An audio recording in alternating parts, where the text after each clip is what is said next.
লাউ দেখতে পাচ্ছি, এটা আসলে হাত পরাগায়ন করা হয়েছিল। হাত দিয়ে আমরা স্ত্রী এবং পুরুষ ফুলের মাধ্যমে পরাগায়ন করেছিলাম।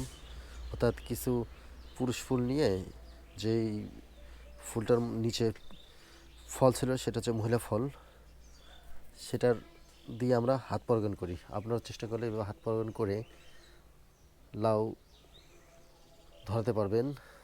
আর এটা আরেকটু সহজ পদ্ধতি, সেটা হচ্ছে আপনাকে পলিব্যাগ করতে হবে। যে এভাবে পলিব্যাগ করলে ছিদ্রকারী পোকা থেকে রক্ষা পাবেন। আমরা যদি চেষ্টা করি তাহলে ছাদ বাগান আমরা এইভাবে লাউ ফলাতে পারবো। এই জন্য বেশি বেশি করে শেয়ার করি। কীটনাশক মুক্ত কোনো প্রকার ফেরোমন টোপ অথবা কোনো প্রকার ফাঁদ অথবা কোনো মাছি মারার জন্য কোনো আমরা কীটনাশক প্রয়োগ করিনি।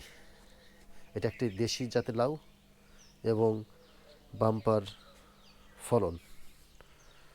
এই দেখুন অনেক সুন্দর কালার। পলিব্যাগ থেকে আমরা এইমাত্র খুলে দেখলাম, আকর্ষণীয় কালার।